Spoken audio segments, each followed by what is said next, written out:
Good evening, everyone. Hi. It's 6 o'clock, so we will start on time as promised.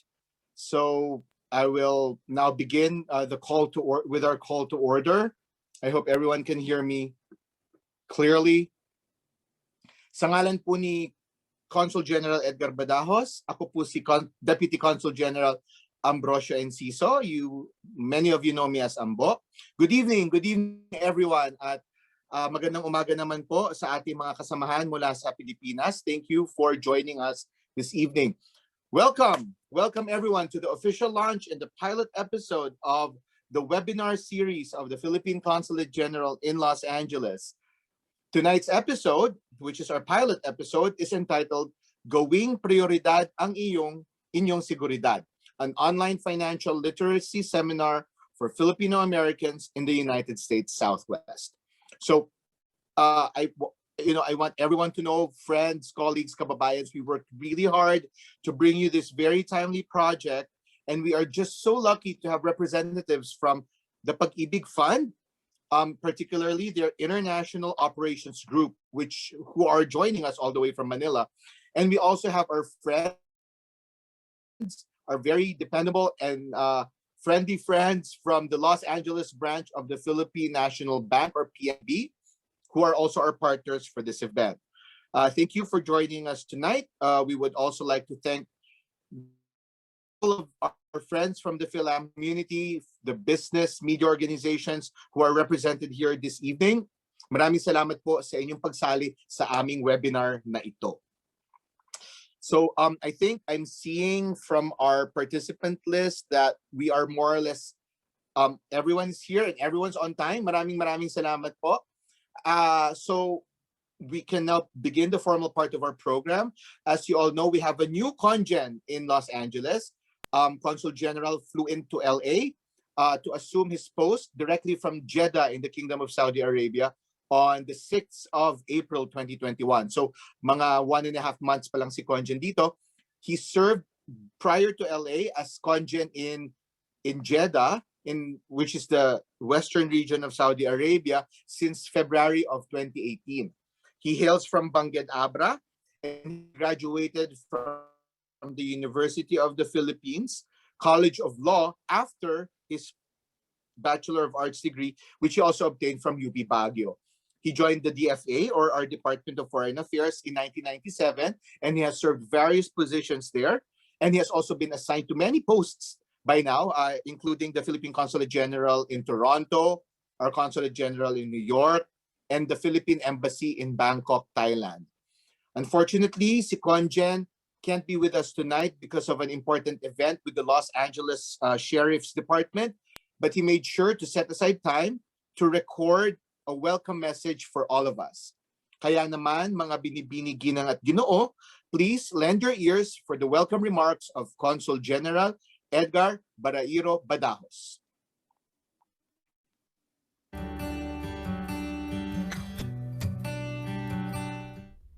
Good evening, everyone. Magandang gabi, mga kababayan, distinguished panelists and guests, ladies and gentlemen, good evening. It is my pleasure to welcome you to the first episode of the Philippine Consulate's webinar series. My team and I have been consulting with members and partners from the Filipino-American community in Los Angeles on what projects and programs we could undertake to promote and protect the welfare of overseas Filipinos under our jurisdiction. In our brainstorming, the main consideration was that any project that we should undertake should have a positive and lasting impact on the Filipino community. A number of options came up, but after careful consideration, we thought that conducting a series of exciting, educational, and fun webinars touching upon important topics such as doing business in the Philippines, franchising, immigration, balikbayan privileges, and even getting medical treatment would be the best option. And tonight, I'm honored to present to you our very first offering for this groundbreaking project, which is an online financial literacy seminar entitled Gawing Prioridad ang inyong Seguridad. This episode will feature resource speakers from the Pag-IBIG Fund and the Los Angeles branch of the Philippine National Bank. This early, I wish to thank our panelists from Pag-IBIG and PNB for taking time out of their busy schedule to share with us their expertise. Mga kababayan, we selected Gawing Prioridad ang iyong Seguridad as our first episode in support of the Philippine government's reintegration programs for overseas Filipinos. For your information, the government's reintegration program aims to equip overseas Filipinos with financial concepts to aid them in their financial decision making and to create greater awareness of the benefits, programs, and maybe even investment vehicles that are being offered by viable social security and private financial institutions in the Philippines and the United States. Indeed, the time to invest is now. And this is why it is my ardent hope that you will all take advantage of this opportunity to learn about exciting investment opportunities with Pag-IBIG and the Philippine National Bank, develop the necessary discipline to achieve your financial goals, and ensure a comfortable future for yourself and for your loved ones. Beyond this, we hope that you will continue participating in future episodes of the Philippine Consulate General's webinar series. Once again, thank you to our panelists and to our viewers for your appreciation, for your participation in our webinar series. Maraming salamat at muli magandang gabi sa inyong lahat. Thank you.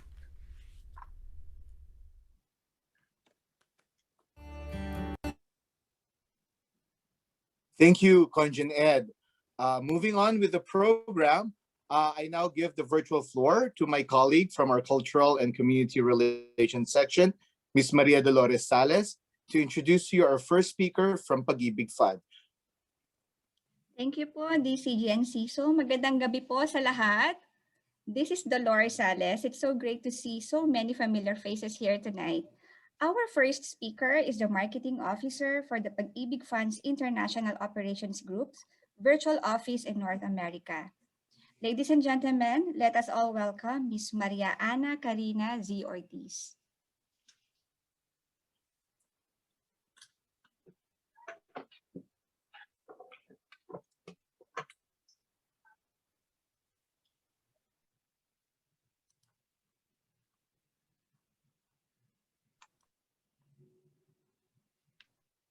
Maraming salamat, Ms. Dolores, sa inyong pagpapakilala. At syempre, maraming salamat din sa ating Deputy Consul General Ambo sa napaka-warm welcome address. At ganoon din po, alam natin na umaattend ng another equally important events ang ating bagong Consul General na si Edgar B. Badajos. Magandang gabi rin po sa inyo. Gusto po naming ipabatid ang aming taus-pusong pagpapasalamat at pagbati sa ating bagong Consul General. Kasi bago po siya pumunta dito sa Los Angeles ay isa na po siyang supportive sa Pag-IBIG Fund, sa lahat ng activities sa Pag-IBIG Fund since he was in Jeddah. At ngayon, dito po sa Philippine Consulate General ng Los Angeles, California ay nagpapasalamat po kami ng malaki dahil kami po ay inimbitahan dito sa isang pilot episode ng Financial Literacy Seminar. So ngayon po, andito po ako muli, magpapakilala sa inyo si Ana Karina Ortiz.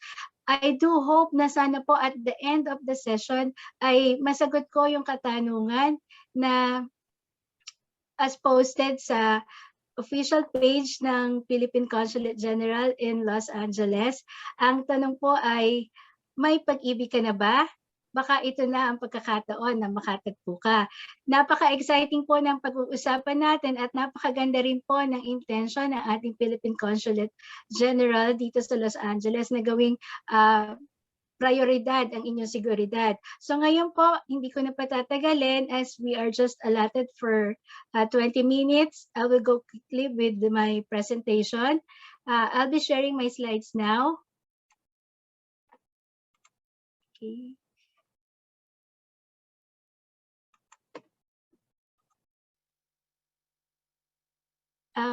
Is my presentation clear?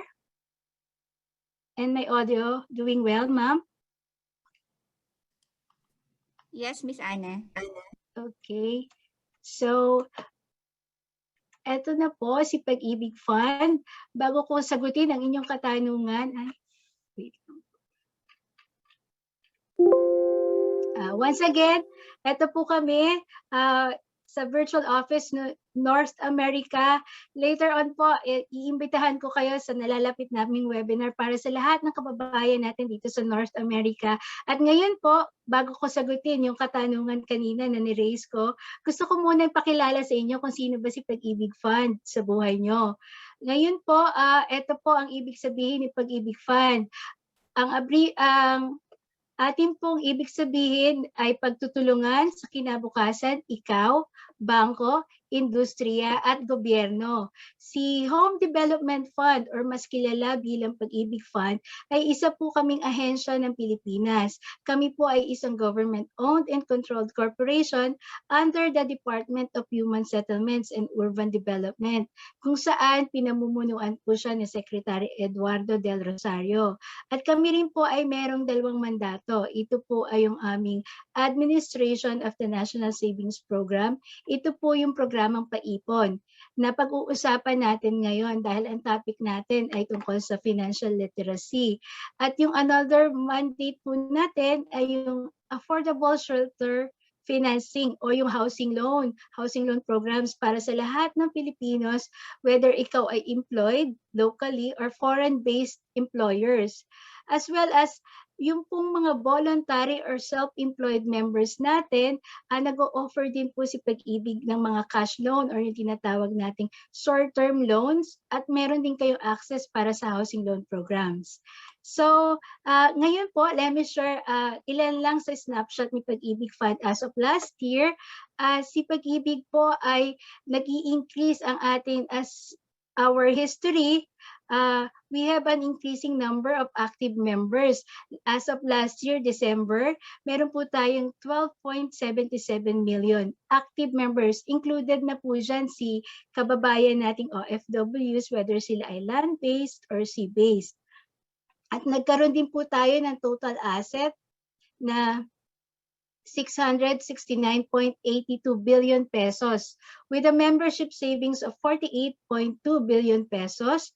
At alam nyo ba na ang ating opisina ni Pag-IBIG Fund nationwide ay meron ng 155 offices dito sa Pilipinas.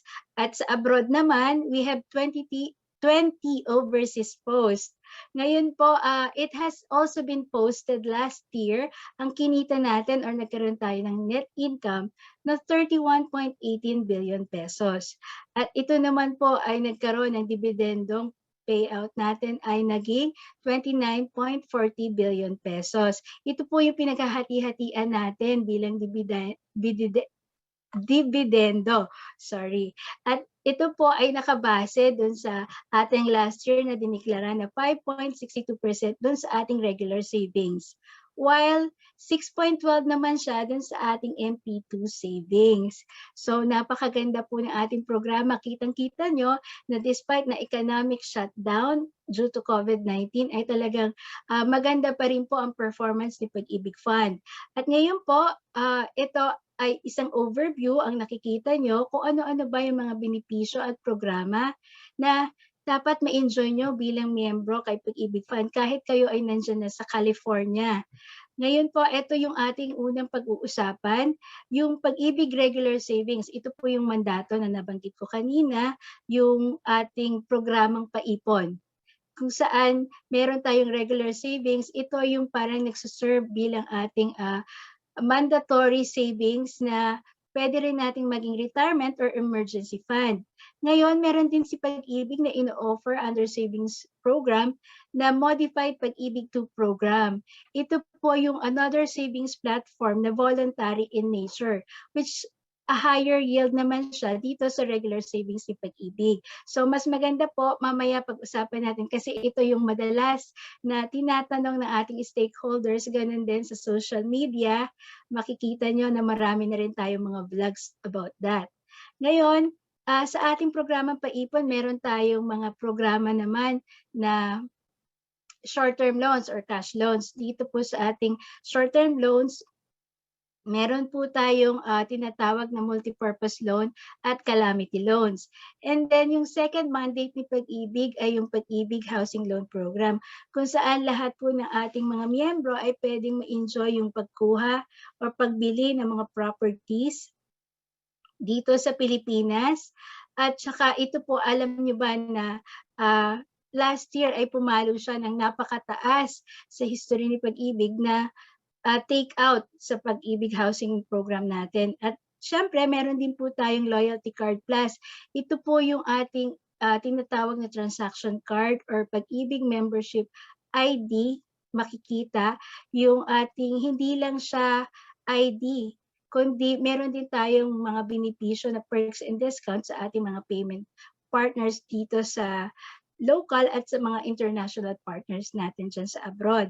And lastly, we also have this virtual Pag-IBIG, kung saan masasagot natin kung nasa na ba yung Pag-IBIG nyo.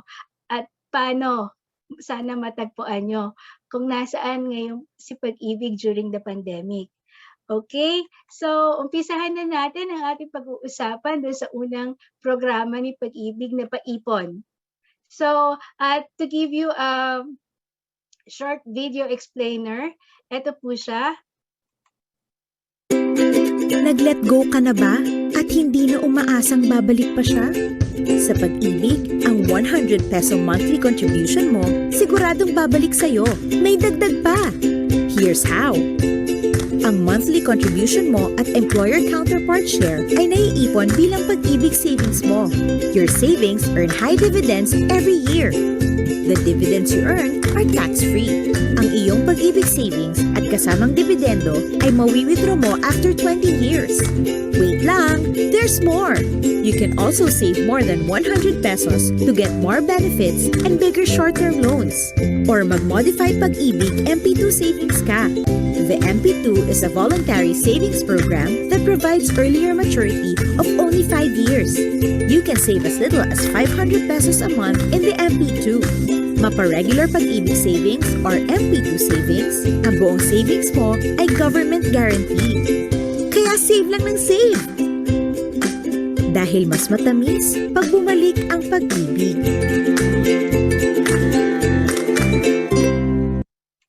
Okay, ayan. So, nakita nyo na talagang mas matamis pag bumabalik si Pag-IBIG. So, nakita nyo na itong ating regular savings program ay yung inyong ipon or savings earns high dividends. At tax-free po siya. Government guaranteed din. And last year nga, nabanggit ko kanina, na ang ating naging dividendo ay 5.62%.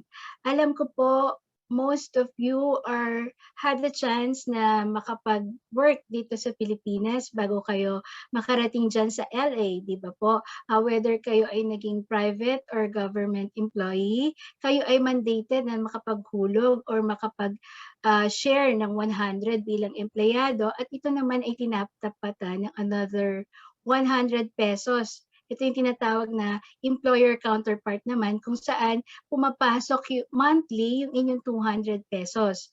So, nakakasave po kayo sa loob ng 20 years, which is yung ating maturity period kay Pag-IBIG Fund bilang miyembro. After, kung kayo daw ay nakapaghulog ng 200 monthly, regularly for 20 years, nakapag-save daw kayo ng 48,000. So, dito sa table natin, makikita natin na after 20 years, ang total dividends earned din, which is based sa 6.9%, average dividend po ito for the last 2014 to 18. Ito po yung actual dividend rate based dun sa yearly income ni Pag-IBIG.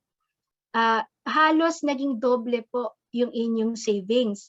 Ang na-earn nyo po, approximately 44,111 pesos 0.41. So imagine yung inyo palang 200 lang na hinuhulog or dinideduct sa inyong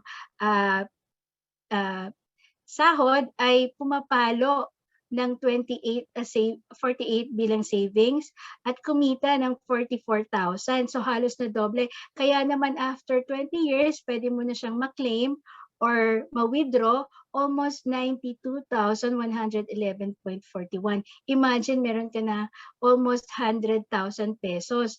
So what if itataasan natin or itatop up natin yung savings natin?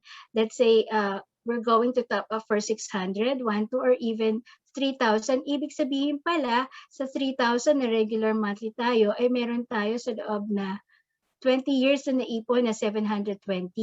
At approximately ang kinita after 20 years daw ay 661.67 and 10 centavos. Kaya ang mawi-withdraw natin after 20 years ay total of 1.3. Imagine, hindi mo na malayan na yung palang dinididak sa iyo sa payroll na 200 monthly ay makakarating ng 1 million pesos, 1.3 after ng pwede na siyang paging retirement, di ba po? So ngayon, let's compare this with your personal savings account sa mga bangko.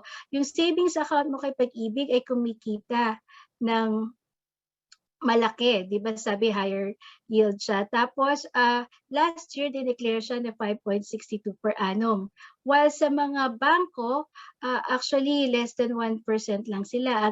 Yung iba nga ay 0.001. Swerte na kung maka 0.025% ang inyong kitain or maging dividend rate sa mga bangko. At ang kagandahan kay Pag-IBIG, tax-free. Samantalang yung ating mga personal bank accounts or deposits kay bangko ay meron pang kinakaltas na 20% withholding tax doon sa interest earned natin. At para ikaw ay maging miyembro or makapag-hulog, maging depositor ng isang bangko, kinakailangan meron ka mga initial deposits at saka at the same time, ito na rin yung magiging maintaining balance nyo. Tama po ba? Kay Pag-IBIG naman, wala tayong i-require kundi mag-register lang kayo at ngayon online na ang registration natin. So napaka-dali, napaka-easy mag-save kay Pag-IBIG Fund. So tandaan nyo po, as of last year, ang 2020 dividend rate natin ay 5.62% per annum. So ito naman yung commonly question ng ating mga stakeholders. Kailan daw makukuha or mawi-withdraw yung kanilang mga hinulog dun sa regular savings nila? Meron po, based on our charter, ang ating pong membership maturity is 20 years or equivalent sa 240 months. So kung nakakompleto ka na ng 20 years or 240 months, ay maaari mo nang ma-withdraw or claim lahat ng naipon mo together with the dividends earned. Pero kung mas nauna naman yung iyong retirement age, whether ikaw ay 60 or 65 years old, ito yung mandatory retirement age, ay maaari mo nang makuha rin yung iyong savings kay Pag-IBIG Fund. At ganun din, kung ikaw ay may intention na maging manirahan sa ibang bansa or yung tinatawag natin permanent departure from the country, another grounds po ito para maklaim mo na rin yung iyong lahat ng nahulog kay Pag-IBIG. At if in case na nagkaroon ng termination from service by reason of health, permanent total disability, or insanity, lalong-lalo na po upon death ng miyembro, ay maaari nang makuha. Siyempre, upon death, ang ating claimant dito ay yung mga legal heirs. And then, hindi lang po si member ang ating magiging grounds kung may nangyari din doon sa mga any member of family, whether within the second civil degree of consanguinity na ating miyembro, nagkaroon ng critical illness, ay another grounds po ito. Or any other reason may be approved by the Board of Trustees. So sulat lang po kayo, subject for approval po yan ng ating Board of Trustees. And now, ito naman yung talagang lagi natin pinag-uusapan na alam ko po, some of you ay narinig na ito or member na nito. Ang kagandahan nito, mga financial advisors na mismo ngayon ang nagre-recommend nito kasi ito po ay another savings platform that earns a higher dividend than dun sa regular savings natin. So kanina nakita natin na talagang maganda yung earnings sa Pag-IBIG 1 or yung regular savings natin, ay ito palang MP2 ay mas malaki at mas maganda kung mag-i-invest tayo dito. So kanina po, ang difference kasi nito dun sa ating regular savings ay 20 years ang maturity. Dito naman, shorter po ang atin. Pinoprovide lang dito ay only 5 years maturity. At meron tayong option na makapag-dividend payout na annual or compounded. And if you opted for annual dividend payout, ito po ay makukuha nyo, ibig sabihin yung dividendo taon-taon. Later po, I will give you the illustration for that. I-remind ko lang po kayo na ang naging dividendo natin as of last year ay 6.12% per annum. Yan po yung 2020 dividend rate natin. So ngayon, ito po yung illustration.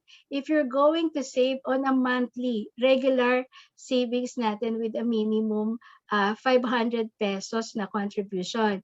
Ibig sabihin daw po kung tayo ay nagko-contribute ng 500, sa loob ng 5 years, ay meron tayo approximately or talagang 30,000 equivalent yung ating naipon. Na kumita naman ng 5,444.90. Ito po ay nakabase sa dividend rate na 6.59. Ito po yung ating dividend before for the last 3 years. At after 5 years, ay tayo daw po ay makakapag-withdraw ng 35,444.90. So kung ito top up natin, kunyari, mas gusto natin mas malaki. Kasi dyan po sa abroad, alam naman natin na ang hard-earned money nyo ay in dollars. At syempre, mas malaki po yung conversion nyo, kaya mas maganda rin po kung tataasan nyo yung hulog nyo dito sa MP2 savings natin. Kasi kagandahan po nito, ito po ay passive investment. So, hindi nyo mamamalayan na yung kaka-contribute mo ng big amount, ayan po, kunyari, meron kang 10,000 pesos. In 5 years, ang naipon nyo po ay 600,000. At ito po ay maaaring kumita approximately ng 108,897.91. Kaya after 5 years, yung inyong 500 regularly or 10,000 na hinulog, ay makaka-withdraw kayo ng 708,897.91.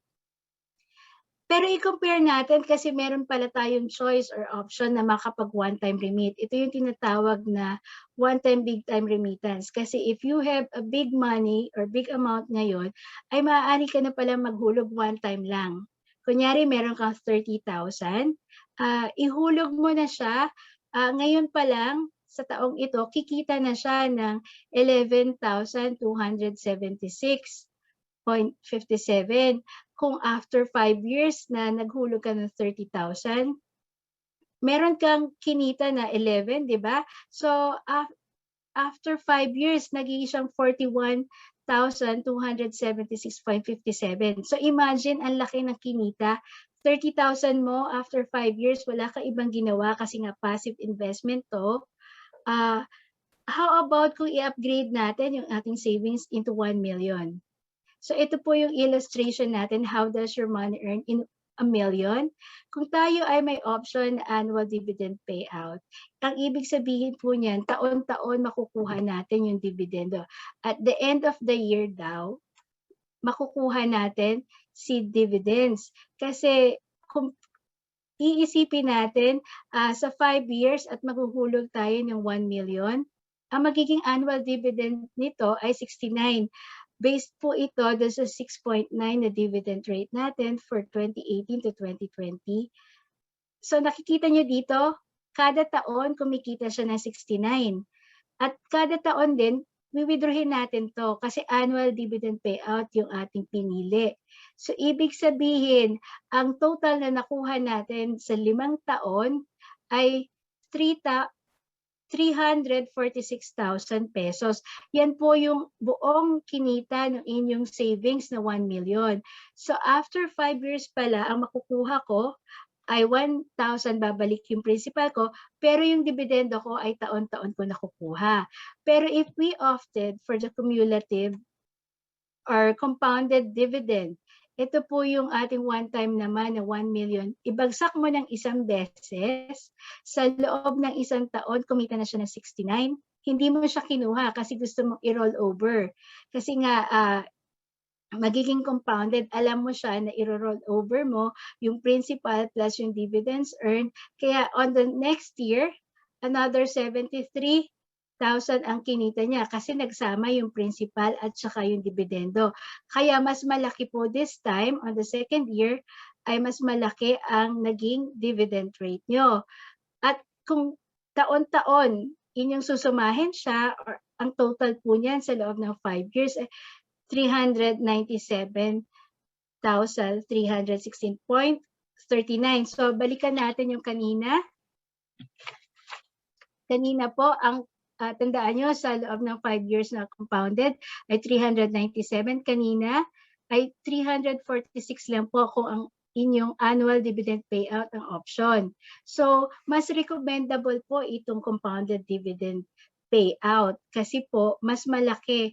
Kasi nga, yung principal plus dividends earned ay pinagsama natin, kaya mas malaki naman taon-taon ang kinikita or nagiging dividendo ng ating ipon under compounded dividend payout.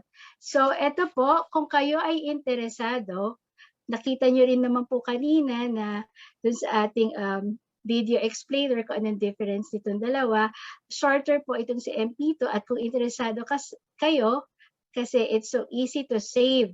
Just log on to www.pag-ibigfund.gov.ph and go to virtual Pag-ibig and click be a member button followed by apply to MP2. And then that's it. Get your MP2 savings account number and start saving anywhere po yan, anytime. So ayan po. If you opted, by the way, for the annual dividend payout, ibigay nyo lang po yung inyong nominated bank account local dito sa Pilipinas.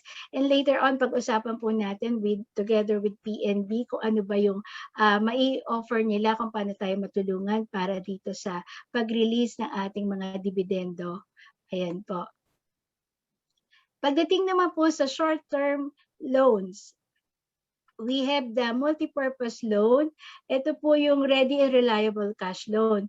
Tinawag po siya multi-purpose kasi pwede po natin gamitin sa educational expenses, minor home improvement, health and wellness, and other purposes. So, ito po, pwede tayong manghiram. We can borrow up to maximum of 80% ng inyong TAD or yung total na nahulog mo plus dividends earned. Kaya po ini-encourage namin ang lahat ng miyembro na mas lakihan or i-top up ang savings para, let's say, kung meron kang 10,000 na nahulog or naipon kay Pag-ibig, 8,000 po ang 80% niya. So, hindi siya kalakihan in times na kailangan mo ng sa panahon na pangangailangan, medyo maliit pa siya. Kaya po ini-encourage namin lahat na i-top up ang savings nila or contribution para sa panahon na pangangailangan, mas malaki din yung makuha nila. Tandaan niyo po, 80% ang maximum na pwede niyong mahiram. May option kayo na babaan ito, depende dun sa financial needs niyo po. At ito po ay may low interest rate na 10.5% per annum. At ang repayment period po nito ay 2 years. Huwag po kayo mag-alala kung kayo ay nandyan sa abroad. Aminin na natin na maaaring hindi natin siya mahulugan monthly. Wala pong problema dyan. Pwede po siyang i-offset dun sa inyong mga total savings. Kaya lang po, ang mas maganda, syempre, kung ikaw ay active na naghuhulog, kumikita pa rin yung contributions mo. Kasi once na i-offset natin, syempre, iniiwasan natin dito na mag-earn pa rin ng penalty or yung interest supposedly na dapat kumita ay na-enjoy nyo na. Ayan po. So, dito naman sa calamity loan, ito po ay ginagrant natin. Ang eligible po na makapag-file nito ay those active member na within the calamity stricken areas. So dito po mas mababa ang binibigay natin na interest rate, which is 5.95% per annum. Ito po yung interest rate natin, lowest in the market po siya. And similarly with the multipurpose loan, we can borrow up to 80% ng inyong Pag-ibig regular savings. So, ayan po ang ang magic word dito ay yung top up ang savings nyo. Lakihan nyo para ayan, pag nangailangan kayo, whether multipurpose or calamity loan, malaki po yung 80% na entitlement nyo. And then, ito po, pagdating naman sa popular na programa ni Pag-IBIG, ito yung tinatawag na Housing Loan Program. Ito po yung mga in-offer namin na programa. We have the Affordable Housing Loan. Ito po ay para sa mga minimum wage earners natin, wherein they can borrow up to 750,000 pesos. At ito po ay subsidized interest rates. Ang maximum loan term po nito ay 30 years. So napaka-affordable po na magiging nating monthly amortization. Kaya po nating manghiram ng up to 6 million pesos at may mababa po tayong mga interest rate na in-offer. Napaka-affordable po ng ating mga fixed repricing rates at saka period. Ang maximum po nito, katulad ng nabanggit ko, ay 30 years ang loan term. So kung wala pa kayong 40 years old, kaya nyo pong i-maximize itong 30 years kasi ang ating policy dito ay hindi ka dapat 70 years old by the time ng maturity at hindi ka naman 65 years old by the time ng filing.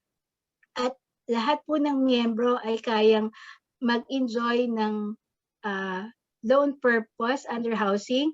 Kung ikaw ay may existing na, kaya mo pa rin po mag-avail ng another or other purposes kasi we allow the multiple housing loans po dito sa regular housing loan. So ito po ang ating mga ino-offer under housing loan. Pwede tayong bumili ng bahay, whether siya ay residential lot or adjoining lots, basta maximum of 1,000 square meters. At meron din tayong residential house and lot, whether townhouse, condo, including yung mga parking slots, siya ba ay brand new or currently mortgaged kay Pag-IBIG. Pwede po natin yung i-loan kay Pag-IBIG. Ganon din kung gusto nating magpatayo dahil may existing lupa tayo, patayo tayo ng house. At saka magpa-improve naman ng building or ng house kung tayo ay may existing ng property na lupa't bahay. At if ever na meron tayong currently mortgaged sa bangko na housing loan, pwede po nating ipa-refinance yan kay Pag-IBIG Fund para mas affordable yung maging monthly amortization niya. Plus, yung kung bibili ka nga pala ng lupa't bahay, pwede na rin pong isama yung cost of transfer. Yun ang bago natin kay housing loan. Mas maganda po siya ngayon. Mas enhanced.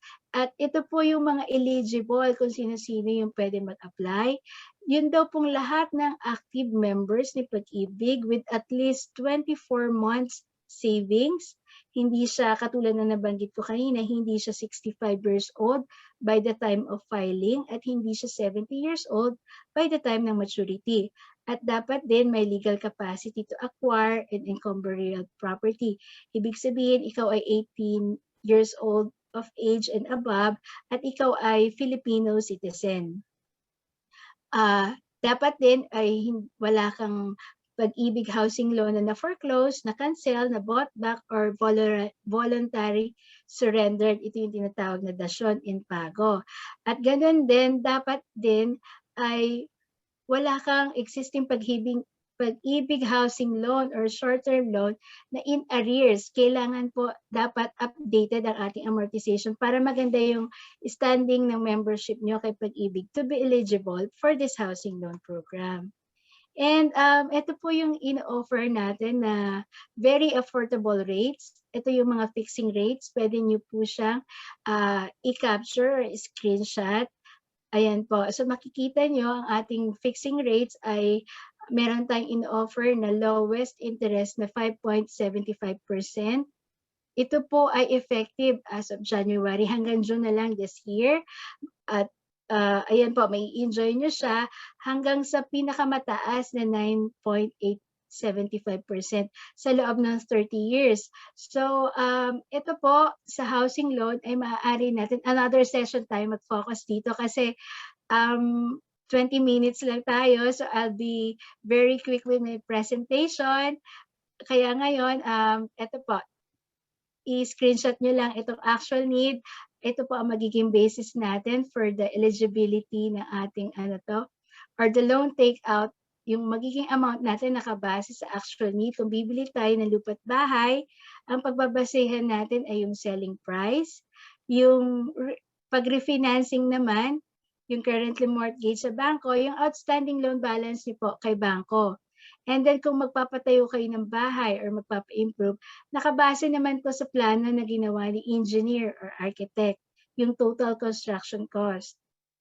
And then, second na factor para sa loan takeout na i-consider natin is of course yung inyong capacity to pay. Si Pag-IBIG ang titingnan yung inyong 35% ng gross monthly income nyo para ma-avail nyo up to 6 million pesos. And then lastly, syempre, ang pagbabasihan rin po natin ay yung loan to appraisal value ratio. Ito po ay up to economic housing loan limit, 95% po ang ating i-consider dyan. At for those na over the economic housing loan limit up to 6 million, ay 90% naman siya. So, yan po yung factors natin para sa loan takeout. At ito naman po yung ating sample table para magkaroon kayo ng idea kung magkano yung gross monthly income required for an estimated loanable amount na desired nyo na i-apply kay Pag-IBIG with corresponding monthly amortization. Ito po ay nakabase sa 30-year loan term. Para makapagkaroon po kayo ng idea kung magkano yung magiging loanable amount nyo based sa preferred nyong terms of payment or maturity period, pwede po kayong mag-visit sa aming website. Meron po tayong amortization calculator doon. So, pwede po kayong mag-calculate based dun sa inyong mga factors na gusto. So, ayun po. Pagdating naman sa ating savings paying partners, we made it easy. Dito po sa US, pwede tayong magbayad. By the way, yung online natin kay Virtual Pag-IBIG ay available po siya. Pero right now, nagkaroon ng temporary suspension dun sa ating mga foreign issued cards such as Visa, MasterCard, and JCB. So what we have now is si PNB and PNB remittance centers dito po sa USA. We have 2 branches. Later on po, yung ating isang speaker ay explain ito kung saan-saan at paano ba mag-remit sa kanila. Sorry po we apologize for the inconvenience, pero ini-enhance lang po ngayon yung ating nagkaroon ng extra layering para sa security and protection ng ating mga cards abroad. So kung kayo po ay merong local issued cards, credit cards, ay maaari nyo pong gamitin. Basta siya in-issue dito sa Pilipinas. Or pwede rin kayo magbayad through a representative dito sa Pilipinas. Ito naman po yung ating mga payment partners dito. Ayan. Sa nationwide po, we have 9,384 na payment partners dito sa Pilipinas. We have the Bayad Center, SM Hypermart, Save More, Cash Pinas, Paymaya, MWyear, Land Bank, EasyPay, Metrobank, GCash. Ito yung mga bank partners natin, si BPI, Security Bank, and Union Bank, UCPB, BankNet, at yung mga, ayan, yung cards natin issue dito. So, ayan po. And then, ito po yung ating easy steps in applying for housing loan. 6 lang po siya. Napakabilis po niyan. So, all you have to do kung interested po kayo dun sa ating housing loan, just visit our website. It's www.pagibigfund.gov.ph, and you can get the checklist of requirements. Available po lahat doon. Downloadable.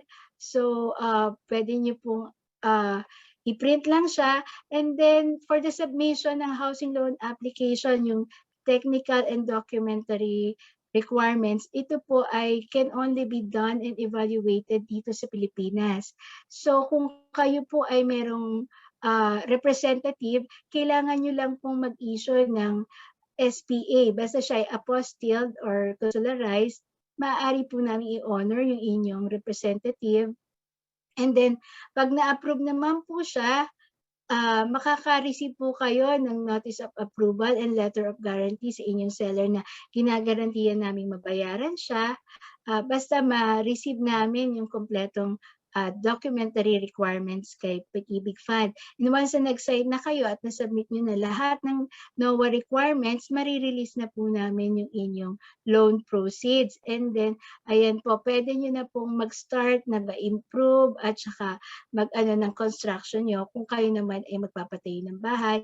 And then exactly 1 month after the DV check, ay maaari na po kayong magbayad ng inyong initial na monthly amortization. So napakadali po na mag-apply ng housing loan kay Pag-IBIG Fund. And ngayon naman po, we are so proud na very timely, we have launched this virtual Pag-IBIG where you can feel Pag-IBIG online. Ayan po, ito yung sagot kung saan matatagpuan niyo si Pag-IBIG kasi yun po, na-launch namin ito December 2019, right before the pandemic. So ngayon po marami na nag-i-enjoy at natagpuan na si Pag-IBIG online. Sabi nga, ang Pag-IBIG ngayon ay sa online na matatagpuan. So ngayon, to give you a walkthrough kung paano makapag-create ng account, kasi napakaganda po nito where you can access your account 24/7 securely and conveniently. Ito po yung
So nakita niyo po kung gaano kaganda at ka-convenient na magkaroon ng Pag-IBIG virtual account.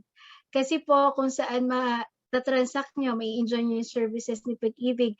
Katulad na nabanggit ko, online na siya 24/7. So nakita nyo na there are 3 ways to create an account at bilang OFW, ayan po, eto po, sa screen natin kung paano yung procedure.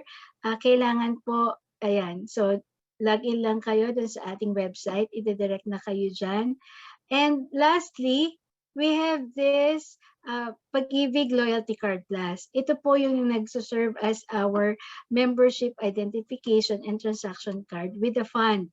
It is the most convenient way din para makapag-create ng virtual account. So I know na nandyan po kayo sa abroad, sa Los Angeles. So wala pa kayong chance na magkaroon nitong Loyalty Card Plus kasi to get this card, kailangan po makapag-visit kayo dito sa ating mga branches sa Pilipinas kasi magkakaroon po ng photo capturing, digital signing, and biometrics. At ang magbabayad kayo ng 125 pesos lang naman, napakabilis naman pong kumuha nito, ito po yung ating safest way din to receive your short-term loans and claims na proceeds. So, hindi na po cheque ang i-receive nyo, kundi i-credit na po ito dito sa card kung saan dito nyo na po mawi-withdraw yung mga proceeds nyo. And ang kagandahan nito, mai-enjoy nyo pa po yung mga discounts, perks, and rewards dun sa over 100 establishment na merchant partners natin kay Pag-IBIG. By the way, ito po ay powered by AUB and Union Bank. So ang kagandahan nito, pwede rin siya maging debit card at saka cash card ninyo. So ayan po ang mga programa ni Pag-IBIG Fund. For more details, ayan po, makokontak nyo kami dito sa mga sa ating mga email address na to. Kasi alam ko po, marami kayong katanungan at concern kay Pag-IBIG Fund. Kaya lang nagmamadali ako kung napapansin nyo. Kasi po, we were just given 20 minutes to discuss our programs. We have these emails. Ayan po, we have ofwcenter@pagibigfund.gov.ph and ofwcenter3@pagibigfund.gov.ph or North America at pagibigfund.gov.ph. Also, we have this POP New York at pagibigfund.gov.ph. Please visit our website po kung saan makikita nyo lahat ng program, services, requirements, documents, ayan po, sa www.pagibigfund.gov.ph. And please like us on Facebook. We have an official page po. Ito po yung search na lang si Pag-IBIG Fund or HDMF. And magkakaroon na rin po ng sariling Facebook page si North America. Exclusive po yun para sa lahat ng kababayans natin dito sa abroad. And of course, I would like to take this opportunity na rin para i-invite kayo dun sa aming nalalapit na free webinar para sa lahat ng kababayan natin dito sa North America. We have the USA and Canada. It will be on the 29th po dito sa Los Angeles at saka sa New York at saka sa Canada. Hintayin niyo po yung aming invitations for that, Miss Dolor. I'll send you the link once na meron na po tayo tungkol dun sa invitation nito para ma-post din natin sa inyong page po. So maraming salamat and may I bring back the virtual floor to you, Miss Dolor. Maraming salamat po sa inyong lahat. Ayan, thank you very much, Ms. Anna, for that very informative presentation. I'm sure many of our kababayans are now considering to avail of these services from Pag-IBIG. We would just like to inform po our online participants that we will have our open forum after all our speakers have finished with their sharing or presentations. Lahat po ng mga natanggap po natin na katanungan para kay Ms. Anna or sa Pag-IBIG, sasagutin niyo po iyon lahat during the Q&A or open forum later po. And now, let us move on to our next speaker who is closer to home as she is based here in Los Angeles. Take advantage of this opportunity to learn about exciting investment opportunities with Pag-IBIG and the Philippine National Bank. Develop the... Okay, sorry for that. Okay, can we proceed now? Okay, our next speaker is the first Vice President and General Manager for the Los Angeles branch of Philippine National Bank. She is an experienced personal banker with a demonstrated history of working in the financial services industry for more than 20 years. She finished her Master's of Business Administration focused on Business Administration and Management from De La Salle University in Manila. Ladies and gentlemen, let us all welcome Ms. Edith R. Manalad. Magandang araw sa inyong lahat. Kumusta po kayo? I hope you are all doing well away from the virus. And even if everyone has been vaccinated, let us all take care, at least observe pa rin po natin yung mga safety precautions. So before anything else, I would like to thank the Philippine Consulate General, Los Angeles, especially to its new Consular General, Congen Ed Badajos, and DCG Ambo and Ziso and his team, Dolor and Archie, for allowing PNB to share its unique banking operations here in the US. So again, bakit unique?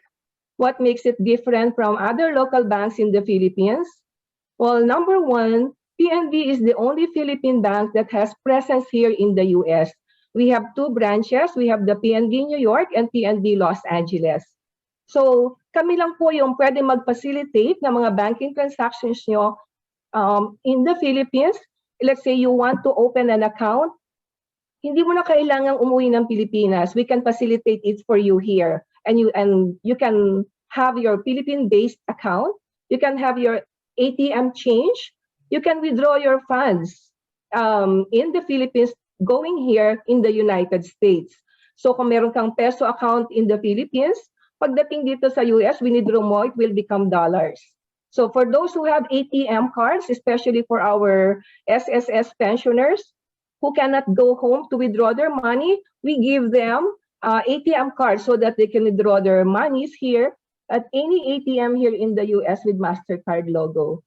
So ang tanong kanina ni Ana is, may pag-ibig ka na ba? Ang tanong ko naman sa inyo, may PNB ka na ba? So allow me to share to you a brief film clip, a video presentation of PNB to know more about our bank. A century-old bank which has been in the industry providing financial solutions to every Filipino family. With a total of 717 branches and 1,589 ATMs located all over the Philippines. The bank that believes in putting its clients first and at the center of everything. Introducing the Philippine National Bank. Established as a government bank in 1916, which became fully privatized in 2007, PNB has been an instrument of economic development to this day, delivering customer-centric solutions to businesses and retail clients. PNB as a commercial bank is engaged in diversified banking activities such as deposit taking, lending, bills discounting, trade finance, foreign exchange dealings, fund transfers, remittance servicing, asset management, a full range of retail banking and trust services, and treasury operations. Internationally, PNB maintains its position as the bank with the largest global footprint with branches, representative offices, remittance centers, and subsidiaries located in Asia, Europe, Middle East, and North America. The bank continues to take lead in the overseas remittance business scene with remittance centers, agents, and tie-ups in the United States, Canada, London, France, Italy, Hong Kong, Japan, Singapore, and the Middle East countries. Backed by a legacy of service excellence, PNB is poised to move forward to become a more dynamic, innovative, and customer-focused bank. A dependable financial partner that offers stability and security for Filipinos all over the world.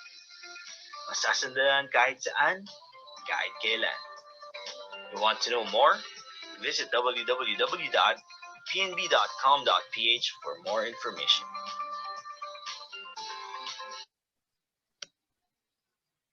Thank you so much. So for one of the services that we offer is the overseas bills payment system. So it allows you to pay your bills in the Philippines. Let's say may mga naiwan kang properties doon and you want to pay your bills. We can accommodate that. You can also pay your insurance premium, real estate amortization in so many ways, tuition fee, food orders, and others. So we have been a partner of Pag-IBIG for more than 15 years. And ang question ngayon is, next slide please, Pao. Ang question ngayon, now that we have known Pag-IBIG, now that we have known their investment facilities, ang question is, how do you start? How are you going to start? How are you going to pay your contributions, your memberships, your investments? A question kanina sa chat, do we have to have an account with PNB or with any bank for us to have a Pag-IBIG membership? Well, Ang sagot po dyan is, it will be easier for you to have a Philippine bank account so that you will have a settlement bank for all your transactions. Now, you don't have to go home to the Philippines just to open an account. PNB here will be here to assist you, to facilitate the account opening for you. So there are 3 ways in which we can accept your contributions, your payments to PNB. One is the ACH debit or of a US bank account, meaning if you have a bank account here in the US, we can debit them with your instruction, we can debit them, let's say, every month, and then transfer it to your Pag-IBIG account. We call it auto debit or ACH debit. There is a one-time registration though for KYC purposes. Number 2 is mail-in remittance. Ano ba yung mail-in remittance? So parang mail-in. Pag hindi ka comfortable sa auto debit, mag-i-issue ka lang ng cheque and then mail it to PNB Los Angeles, and then we will be the one to send it to your Pag-IBIG account. So just please note that for mail-in remittance, there are 4 clearing days before we can remit your funds. Sa ACH or yung auto debit, same day debit, credit, same day credit din sa Pag-IBIG. Okay, number 3 is over-the-counter. Ano ba yung over-the-counter? Kung malapit ka sa PNB-LA, just go and visit us. We are open from 9 a.m. to 3 p.m. Monday through Friday. Wala lang po kami Saturday ngayon. We temporarily close our Saturday due to pandemic. So again, kahit nasaan ka lupalop ng United States, all over within the 50 states of in the United States, we can accept your payments through these 3 payment solutions. So, and to discuss to us further the other products and services of PNB, let me introduce to you my partner. This is Paulo Gilbena. He is the head of our international lending operations. Paulo is a graduate of Ateneo de Manila University. He came from a family of bankers. His parents being former bankers in the Philippines. Paulo has been in the banking industry for 9 years. His specialization is in corporate and consumer loans. So Paulo, take it away. Thank you very much, Miss Edith. Can everybody hear me? Yes. Okay. So, kamusta po kayo? I hope you're all safe and doing well. No? So again, ako po si Paolo. I am the Officer for Business Development for PNB Los Angeles. And again, as what Ms. Edith mentioned, part of my function is to run the international financing program of the branch. So let's go back to one of the goals of this financial literacy seminar. No?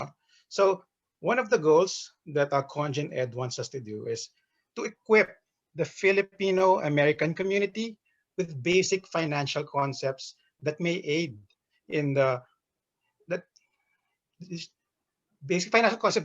financial decision making, particularly in easing their reintegration into the Philippines should they decide to retire or relocate or to simply invest in the country. No? So you see, one thing in particular about Filipinos in the US, no? Majority of us are US persons. We are either US citizens or US residents. Unlike other countries, very, very rare po ang OFW sa Amerika. No? Ang definition ng Pilipinas for the most of us, it's a vacation. No? It's a foreign land. And not everybody has a viable home to identify with. So imagine, magre-retire ka na bukas. Probably nag-empty nest na ang iyong bahay dito sa US, no? Perhaps ayaw mo na sa malamig and you're finally ready to consider retiring in the Philippines. Now, here is the problem, no? Where do you start? Paano ka bibili ng bahay sa Pilipinas when you are already towards the end of your prime working years?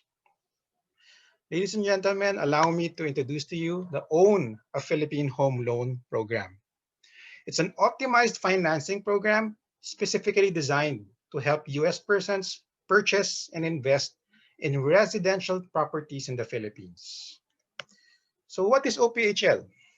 Again, it's a financing program unique to PNB.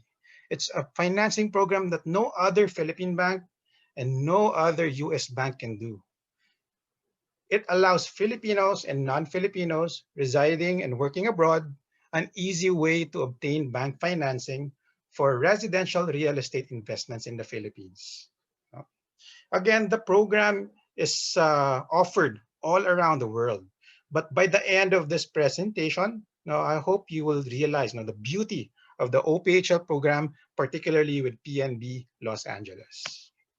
Our loan purpose that we accept under the loan program is we can do a house construction. Of course, we can do the purchase of condominiums, vacant lots, housing lots, townhouses. We can do reimbursements. And of course, we can also do refinancing of the Philippine home loan with other banks. Eligibility. So who can apply for this loan? US citizens are eligible. Filipino US residents are eligible. And foreigner US residents are eligible. In other words, as long as you're a US person, you will be eligible under the program. As long as you have a minimum 650 FICO credit score with a solid credit history, with a sufficient disposable income, doesn't have to be salary, it can be pension. And as long as you don't have this derogatory accounts in the US and in the Philippines, you will be eligible for the program. Now, remember, I was mentioning from the start of this presentation that this program is unique. This is unlike any other financing program that Philippine Bank can offer. Now, let's discuss why. Here in the slide, we can see the PNB Los Angeles advantages over Philippine banks. On the first slide, you can see here the features of a loan financing program. The second slide is the features for Philippine banks. Whether it's PNB Manila or any other local bank, these are the general features. These are the general guidelines that you will have to follow in order for you to be eligible for a loan in the Philippines. On the third column, you will see here the advantages of PNB Los Angeles. So let's start with the first feature. Let's talk about loan currency. When you apply for a loan in the Philippines, your loan will naturally be in peso. Because again, your bank is in the Philippines, your loan will be denominated in peso. However, when you apply for a loan with PNB Los Angeles, considering, yes, we have our name Philippines we have the name Philippines on our name, but we are not technically a Philippine bank. No, we are a fully licensed bank, licensed to operate in the US. And having said that, our denomination, the loan denomination, will be in US dollars. Next feature is the age requirement. This is the problem. So in the Philippines, if you try to apply for a loan, normally the age limit is 65 years old. In other words, you cannot be 65 years old within the life of the loan. So technically, for example, you are going to be 65 tomorrow, and then you apply for a loan today. The maximum term that the bank can give you technically is 1 day.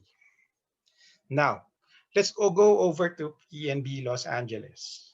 In the US, we are very, very particular with discrimination.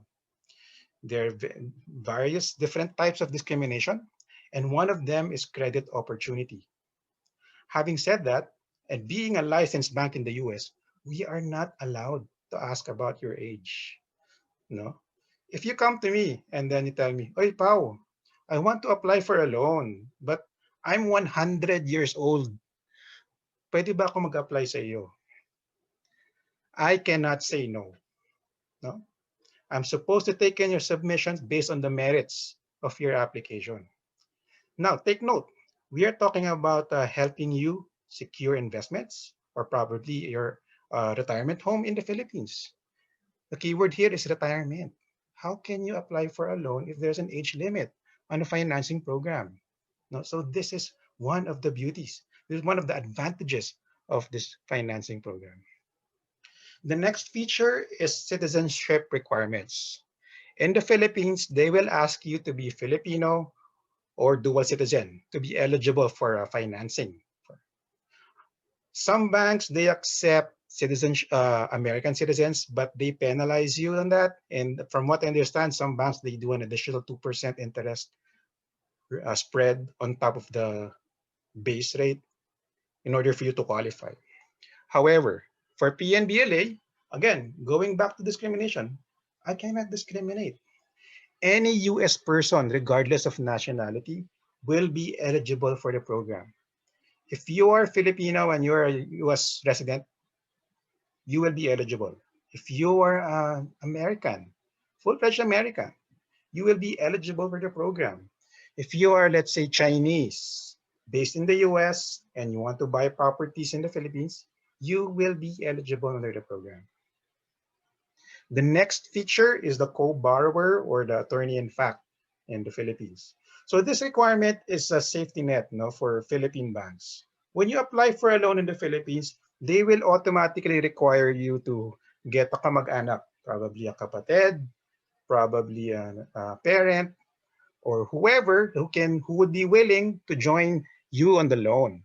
In other words, this person will represent you in the Philippines. The problem is you're in the US. The bank has to find a way to contact a person who's based in the Philippines. So it's a way for local banks to lessen the risk.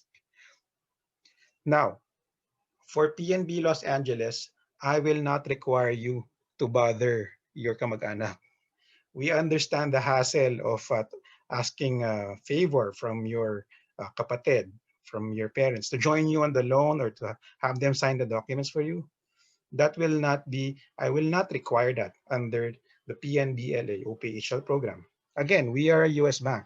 So technically, whoever is the borrower, as long as they're a US person, you will be the only person that will be on the loan, nobody else. The next feature is mortgage insurance. Now, let's talk about mortgage insurance. What is mortgage insurance? Basically, it's a life insurance for the loan. If a borrower borrows money and then something happens to the borrower, the mortgage insurance or the mortgage company will be the one to cover for the outstanding balance of the loan. In the Philippines, all Philippine banks, PNB, Manila, all of them require a mortgage insurance. However, for PNB-LA, that is not required. Considering our equity requirements on the loan, we will not require you automatically to get a PMI or property mortgage insurance. So if you choose to get one, then by all means, please, that's good practice, especially for your good securities for your surviving beneficiaries, but it will not be required. The beauty of this is that it's an additional expense on top of your amortization. You're paying for this insurance. In the Philippines, you will have to pay for this insurance. With us in the US, again, that will not be required. Another feature is the loan payment. So imagine you are able to hurdle all those requirements above. Now, imagine you are able to get a bank to approve you of a loan. They release the loan proceeds today, and then 30 days from today will be the start of your amortization. What is the problem? The problem here is your loan is in the Philippines and your money is here in the US. So it's very, very expensive to maintain a loan overseas. Every 30 days moving forward, when you pay your amortization, you will have to pay the remittance fees and you will have to pay for conversion losses. Maliit na lang yung halaga ng $1 mo once it crosses borders to the Philippines. However, for PNB-LA, again, going back to the advantages of our facilities being a Philippine bank, sort of like a hybrid Philippine and US bank in the US, we have the ability to communicate with other US banks in the US. So we can just apply an ACH, like what Ms. Edith was talking about earlier. We can just debit. We have the means to communicate with the bank to debit your account here in the US and apply it directly as payment to your loan. Payment is via local check or again, automatic debit or ACH. In other words, payment is free.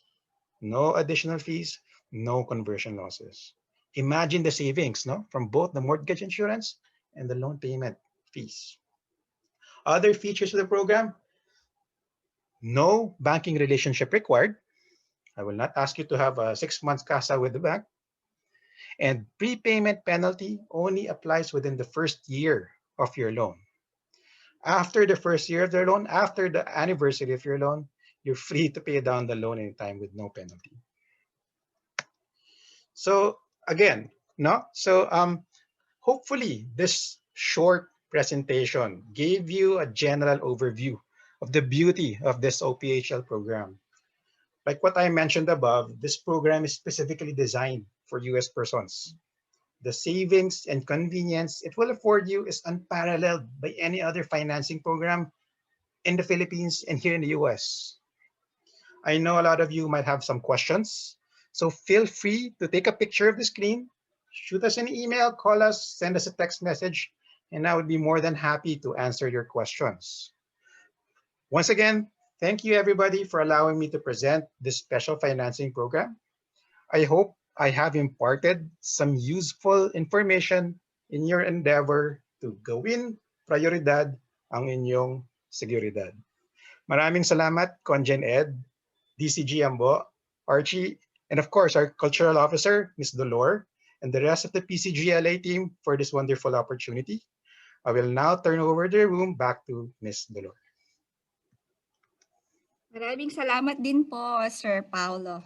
Okay, at this point, may I now give the virtual floor back to our Deputy Congen Ambo to formally start our open forum or Q&A. Oh, thank you, Dolor. Salamat, maraming salamat to all our distinguished speakers. Thank you very much for sharing your presentations. Now we will be entertaining questions from the online participants. Katulad na nabanggit ni Dolor kanina, we have taken note of all of the questions that were put in onto the chat box. And some of the questions have already been posted. We've taken note of it. And I will go to the first one. I guess to our co-host, Archie, maybe you can just unmute our friends from Pag-IBIG and PNB so we could get to as many questions as possible. Some of the questions kasi can be answerable very quickly. I think I've also noted some of the questions have been answered in the course of the presentations. For example, there is so kung handa yung mga ano natin, kung handa yung mga speakers natin. For example, well, the first question is, can you allow this to be recorded, please? Katulad ng nabanggit ni Dolor kanina, this session is being recorded, this live stream is being recorded, and we will post it on our Facebook page and our YouTube channel. The Consulate General has both. No, we have a YouTube channel and we do have a Facebook page. And madali lang namang hanapin yan. When you go to YouTube, just search Philippine Consulate General in Los Angeles. Lagi nyo naman kaming mahanap. Pag ginawa nyo rin sa Facebook, mahanap nyo rin yung page namin just by looking for Philippine Consulate General in Los Angeles. So this video, this recording will be in those social media platforms. And then we can go to our next question. There is a question that says, how can I open an MP2 account while I am here in the US? I think people have touched on that a bit, but just feel free to jump in and refer back to I know you don't have to go through the entire explanation again, but what's the quick answer to how can I open an MP2 account while I am here in the US? Anyone? Yes. See, they can register online. Just simply log on to www.pag-ibigfund.gov.ph and then they will be directed to virtual Pag-IBIG. Yes. So para dun sa mga kung hindi nyo matatandaan yan, madali ring i-Google virtual Pag-IBIG. Mahahanap nyo yan. Wag lang kayong pumunta sa mga online dating sites, no? Hindi yan. Hindi yan ang hinahanap natin. So, okay, while we're here, meron tayong next question. What is the dividend rate for MP2? I believe it was also answered already in the chat. Pero quickly, do you have the rate, the dividend rate for MP2? For the peso, I have presented kanina po. But for the dollar, I don't have the exact dollar conversion right now. Of course. Thank you. And then there is, I think, a question for PNB. Does the bank still discriminate to those who are above 65 years old, or do you still require a younger co-signer? So very quickly, I think this was also addressed in the presentation, but if you want to address this question right now. Yes, so we don't have any age limit for our financing program. Yes. And then yung younger co-signer is also no longer required. Yes. Yes. Okay, and then there is the next question. Who is eligible for the MP2? Can US citizens, the non-dual former Filipino but hindi pa dual na US citizen ngayon, can they apply for the MP2? First of all, to register for an MP2, you have to be a regular savings member muna. You have to be a Filipino citizen, a natural-born Filipino. But if you have already a membership prior to your going to LA, you can continue or reactivate na po. There's no need para mag-apply for dual citizenship. But once you renounce your Filipino citizenship, naging ka ng green card holder or US citizen, hindi ka na po maaaring mag-enjoy ng housing loan programs. That's the only program na hindi mo mai-enjoy. Pero with your Provident Savings, pwede nyo pong ituloy anytime. Para dun sa mga nagdual na, pwede naman po kayo mag-register, pero para dun sa mga nagpa-citizen na, nag-acquire ng foreign citizenship, kailangan po mag-enroll kayo ulit or mag-apply for dual citizenship. And kapag hindi ka previous member and then dual ka na, doon ka lang pwedeng mag-start ng new account and then avail of this investment opportunity. Yes, DCG. Okay. Right. Okay, thank you. So do you need to have a bank account in the Philippines in order to start saving with Pag-IBIG MP2? So you can do it either way, yeah? Go ahead. Yeah, there's no need na makapag-ano ka po. Just log on dun sa ng registration natin, dun sa www.pag-ibigfund.gov.ph and you can register. No other requirements po needed. Okay.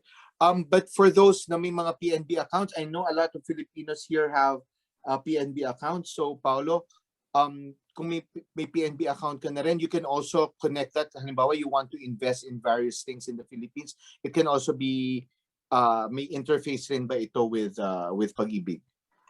Edith, would you like to answer that? Yes, yeah. Pwedeng gamitin yung ating mga PNB accounts for any purpose in the Philippines, except for pension accounts. Kasi ang SSS pension accounts saka yung direct deposits are exclusive for pension, but other regular accounts like the regular savings checkings, it can be used for settlement accounts for your investments in the Philippines like Pag-IBIG or retail treasury bonds or any other investment outlets in the Philippines. Okay, maraming salamat. Thank you, Ms. Edith. Next question from Happy Wu. May I know the interest for a multi-purpose loan? I think this is directed to Pag-IBIG. And then dalawa yung tanong niya, how much contribution shall I have to make in order to enroll sa MP2? I think this is related to another question here na if you're just a very new member, pwede ka bang mag-MP2 agad or kailangan mo bang may minimum contribution? So two questions yan. One is the interest for the multi-purpose loan and kung meron bang minimum threshold for membership para makapag-avail ng MP2 for Pag-IBIG. Okay, for the interest on multi-purpose loan, that's 10.5%. And then for MP2, the question is, do you have to be a dual citizen, right? No. Sabi niya, do I have to have a minimum contribution naman, Okay. nag-member ka na. So there's a related question naman na can a new member enroll with MP2? So parang related yun na parang if halimbawa last month ka lang nag-member, pwede ka na ba agad mag-MP2? Or may Yes. minimum ba? Okay, okay, I got it, DCG. For MP2, there's no, the minimum contribution or savings per remittance is only 500 pesos. So you can top up your savings, napakaliit lang po, di ba? So in dollars, how much yun, $10. DCG? And oo. So para naman po makapag-register sa MP2, ang prerequisite natin, as I mentioned before, kailangan you'll be Pag-IBIG member muna. Meron ka lang hulog, basta active member ka dun sa regular savings mo, even 100 minimum of remittance, you can directly register to your MP2 savings program enrollment. Okay, when you say 100, you mean 100 pesos, That's right? the minimum. Yeah, that's the 100 minimum pesos. for the regular. Thank you. Next question from Josie in Akay. If you have a PNB dollar account in the Philippines, can you withdraw it here in Los Angeles? Yes, we can facilitate. You can withdraw it here in the US. Kaya lang we have a 1 to 2 week process because we send everything, all your requests to the home branch in the Philippines for processing.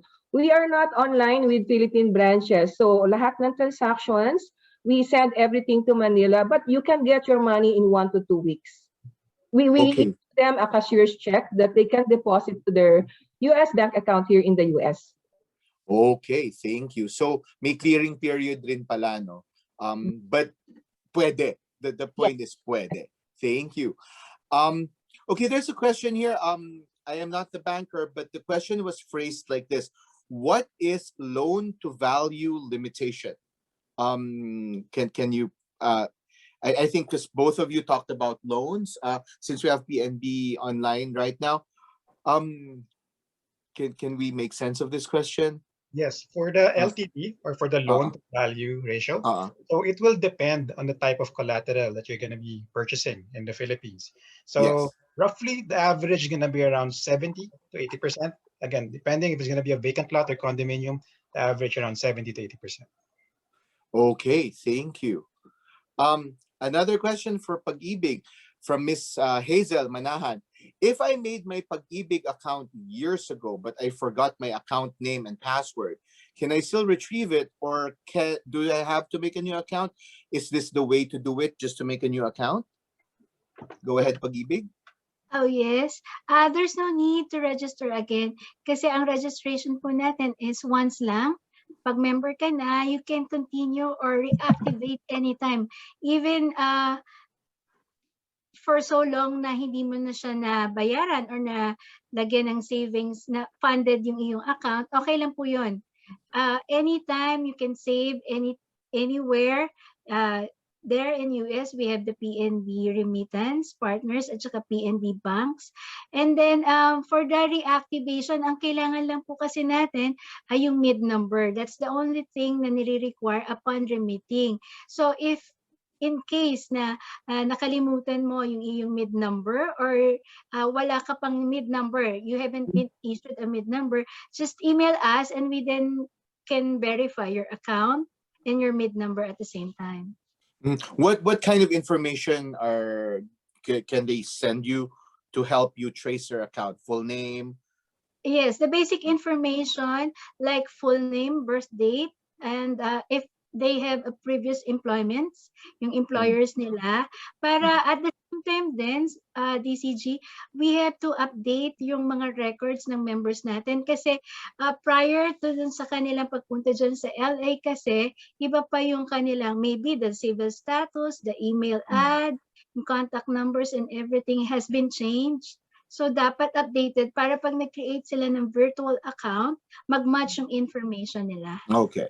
Thank you. Anong address ang pwede nilang emailan kung meron silang inquiry about reactivating their account?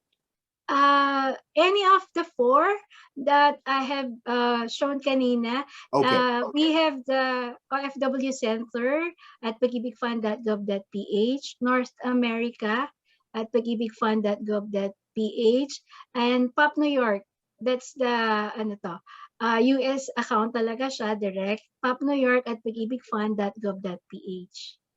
Pop New York, that's POP? Yeah. Ah, okay. Thank you. Thank you. For PNB, from Fred Docdosil, does PNB-LA help our kababayans here in LA with their, he put it in quotes, retail and local financial needs, such as opening savings and checking accounts? Also for retail banking, does PNB-LA help our kababayans with opening such savings and checking accounts? Go ahead, PNB. For deposit accounts, what we open are all Philippine-based accounts. Meaning to say, it's not US-based because maraming restrictions. We can accommodate US-based, but there are so many restrictions based on the license that the federal government has given us. But for Philippine-based account, yes, we can help you with all those retail transactions. Okay, thank you. Okay, there's this question from Mr. Danilo Justo. We have a MasterCard ATM card issued by Metro Bank Manila associated with our peso account with them. Can we withdraw some US funds via ATM at your LA location? The ATM card has BankNet Maestro and Cirrus logos on the reverse side. I am not familiar with Metro Bank ATM, but if they have PNB MasterCard debit card, they can use any ATM here in the US that have the same logo. Yes, okay, thank you. So those logos help. Of course, we cannot speak to the policy of a bank that's not present here. So, pero thank you for that insight. Kasi usually naman pag nagmamatch kaya may Cirrus or sometimes merong Maestro. And usually these agencies match up naman. Thank you. Okay, for housing loan in the Philippines, how much could we avail? What collaterals are required? From Mark. I think this is for Pag-IBIG. For Pag-IBIG, the collateral to be used shall be the title. It shall be based on the appraisal of the property, of the among the three factors that I've given: the actual need, how much would be the selling price if you're going to purchase, and if you're going to refinance, the outstanding balance from the bank or the corporation, and then if you're going to construct or improve a property, that will be based upon the design or the cost of material from your engineer or architect. Okay. That will be the factors. Okay. Thank you. Thank you. So I'm gonna do a time check. We are at 7:32 and we are down to our last two questions. One is, I think, for Pag-IBIG again. I am a Pag-IBIG member for more than 20 years. How can I convert my regular savings to MP2? Again, from Ms. Hazel. Before we don't have yet the facility to automatically be credited your P1 to your P2. So all you have to do is claim first your P1, and then once you have the proceeds, you can put it or deposit it in your MP2 account. Okay, thank you. And then this one is saying, okay, how many years to pay off a mortgage? From Jose Inakay. Josie Inakay is asking how many years to pay off a mortgage. I guess if I'm in the context of Pag-IBIG. The maximum, of course, is 30 years, maximum repayment period, but it depends on your goal, if you want a shorter term or a longer term. But we suggest, of course, mas better if you will have the long term kasi mas affordable ang magiging monthly amortization niya. Yeah, I also have a 30-year loan. Pag-IBIG? No, but with PNB, hi PNB, please forgive me. Our last question for this evening, from RNB again. I am trying to register now, but your website says my information already exists. It requires me to go to the nearest Pag-IBIG office, but I am not in the Philippines. So anong gagawin niya?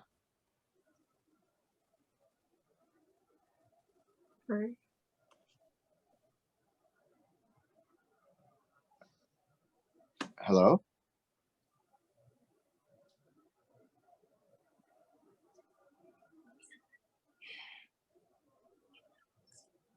Makita ko nandito. Hello? Pag-IBIG? Yes, sir. Oh, sorry. I Sorry. think I okay. So it was a question from RNB, and he's saying, he or she is saying that I am trying to register now, but the website of Pag-IBIG says my information already exists, and it requires me to go to the nearest Pag-IBIG office, but I'm not in the Philippines. So ano yung mangyayari doon? That's the Mr. or Miss RNB. I think you have some issue in creating your virtual account. Please or kindly send us an email for this, and we'll try to check on your account. Maybe you have not yet updated or changed your informations that doesn't match with your current info right now. Okay, thank you. So please take note, RNB, of those email addresses that were mentioned earlier. Just give as much information as you can that you think is pertinent to your former account para ma-trace sila ang iyong account. So one last question na talaga, for Pag-IBIG, I have not claimed my P1 because of incomplete record of remittances. What can you advise from Miss Anna? Miss Anna, you didn't have withdrawn yet your P1 due to Incomplete record of remittances. incomplete. We have a database naman eh. So lahat ng records ng remittances mo andon. The only issue there that I can see is yung iyong employment with your other or previous employments are not yet merged or consolidated. I think that's her issue here. So in order to facilitate the merging or consolidation of her account, she might be sending us a request to facilitate the merging or the consolidation of her account, and also the SSS employment history para ma-verify naman namin kung talaga bang meron kang naging employer na ganun based on our records, or if you have the employment records from your company, remittance certificate also may help. But may help with the consolidation. Okay. Yes. Thank you, Ms. Ortiz. Last na talaga ito. And then after this, I will really have to close it. This is for PNB kasi I think baka makatulong. I have a PNB ATM but it does not work. May I know why? From Ms. Cress. Ms. Cress, I suggest that you email me at pnb-la group@pnb.com.ph so we can check on your account. Right now, I don't know what the problem is as well, but with your account number and everything, I can help you. Just send me an email. Thank you. Maraming salamat. Thank you for all your questions, and thank you for our speakers for being so game and responding very quickly and succinctly. Unfortunately, this is all the time that we have for the Q&A, but don't worry, all of the concerns and questions that you may raise, our speakers have been very open about giving their public-facing emails, and you can email them for your concerns.